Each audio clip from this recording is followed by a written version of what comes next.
What is going on, guys? Z88 here, and what you guys are watching is some Call of Duty Black Ops 2 domination gameplay on the map of Drone. I'm using the PDW. I go 26-3. I get 5,000 square. I'm running on lethals, playing the objectives. So something pretty good for the background. But today I want to talk to you guys about some brand new PS4 information. So guys, the first piece of information has to do with the PS4's hardware. So as we guys already know right now, the PS4 is an 8-core CPU and some sort of ATI Radeon GPU, and they're all going to be in the exact same die. So basically, it's an APU, which makes the data transfer a lot faster, which makes it more efficient in a sense, so it's better to get more bang out of your buck and do more performance. So the ATI Radeon is going to be modified from the original form. The original form only had 2 sources of command, whereas the PS4's modified one is going to have up to 64, which basically makes the chip able to monitor and schedule how tasks are managed a lot better and executed. So basically, to make this graphics card a lot more efficient, be able to do more for what it's worth. So they're basically making the graphics card better than what it would have been, because I'm pretty sure the PS4's GPU is not going to be a GTX 690, so they're going to have to try and squeeze out as much energy as possible out of this GPU in their next generation consoles. Furthermore, they added another bus to the GPU, which basically allows faster transfer in between the CPU and the GPU,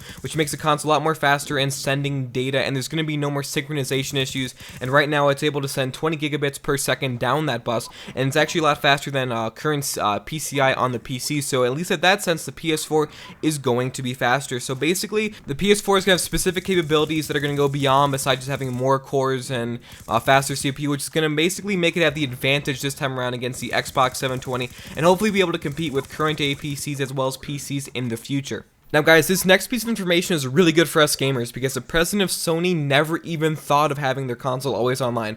Quote, the main reason being that many countries do not have robust internet connections. It makes sense for people to have internet connections to play online games, but for offline games, there are many countries that we saw that do not have robust internet. So basically guys, in the PS4, do not expect any always online single player games for sure. Multiplayer games, we may see it, because EA always wants to make that money, but that's good for us. Sony knows that we don't want always online. It's not a good thing.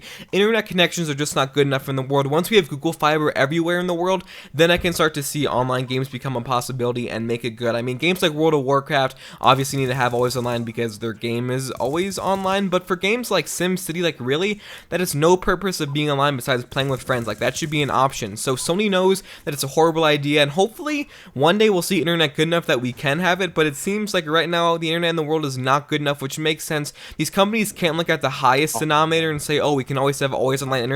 You have to look at the lowest common denominator of your consumers and realize, hey, their internet's not good enough to support always online. Maybe we should not do this idea because it's really freaking stupid. Now guys, there's one more piece of information I want to talk to you guys about, and that's the PS4 live streaming feature. As you guys know, in the PS4 controller, you can press the share button, which will allow you to live stream across, I believe it's Ustream, and from there you can, live stream out to your audience and whatever, and you can also record gameplay that way. I'm not quite sure what the time limit on the gameplay is, but when it comes to live streaming, Sony said that the developer is going to have power over that. Now hopefully, I hope that the developers and companies are not going to have total control, because I can just imagine EA saying, hey, you want to buy the live stream pass for Battlefield 4? Go ahead, it's $5. They don't want you live stream our game.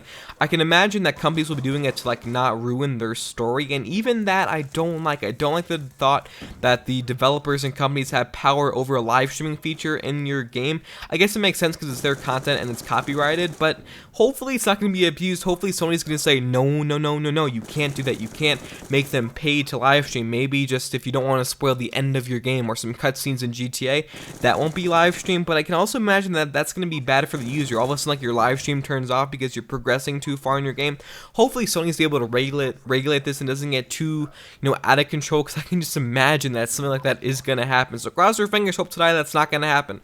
But guys, that's my timer. Do me a huge favor by tossing this video a favorite, and subscribe if you guys are brand new to my channel. In the comment section down below, tell me what you guys thought about this brand new PS4 information, what you guys' opinions are on it, and make sure to share this video on Facebook and Twitter. Make sure to follow me on Facebook and Twitter. My Twitter is @ZVidiot, and my Facebook is facebook.com/ZVidiot. Both of those things are in the description below, but I'll talk to you guys later.